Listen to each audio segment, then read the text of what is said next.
talking to you from my home in the North Georgia mountains. I'm going to be here for a while because I've caught pneumonia and it's going to take a couple of weeks for me to get over it, as almost all of our C12 case studies are. This is a real happening. This actually happened. In fact, it happened to me and my brother Bob and a guy who was really named Fred. We changed our names for the segment to kind of save face for the innocent, but I think it's just easier if I just tell you how it happened.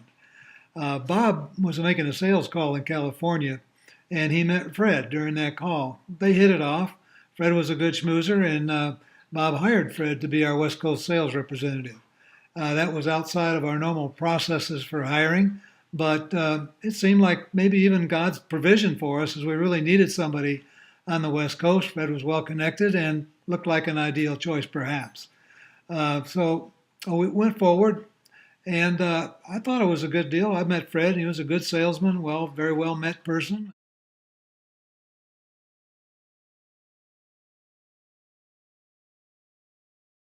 I said, "You need to confront Fred." At that point, Bob got mad at me for one of the few times in our entire friendship, and he took his palm and hit it on the desk, and he said, "Buck, I will not be Fred's keeper. He's a big boy, and he'll do what he wants." Well, I have to say that was a disappointment in our relationship, and my respect for and ability to trust Bob took a hit at that point. But things were going well, and the business was growing and blowing, and we went on for a couple of years bumping along. Of course, everybody knew that Fred reported to Bob, and it really undercut my authority and in the field to a degree. But things were going so well, it didn't seem to be a big problem.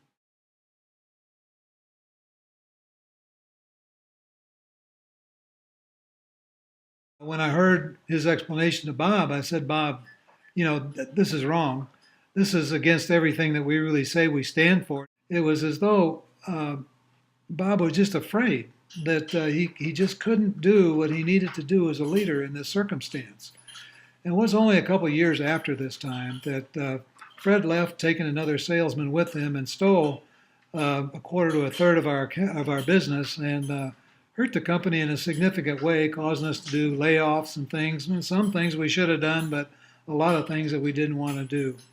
Within 2 years of that time, Bob had sold the business, and eventually the business had been transferred to another owner and ended up as a part of W.R. Grace. And all the ministry that we had worked for 10 years to build into the business ended with that sale. There's a couple of lessons that I'd like to share just briefly.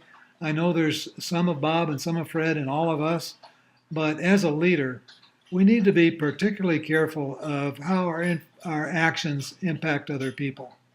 And when a leader allows himself to become hostage to a top performer and fearful of what it might mean if that top performer left the business, that's really a bad situation. And no leader really should allow that to continue. It's really just another subtle form of blackmail or extortion when a top performer does that. And paying blackmail, never pays off, and it never goes away.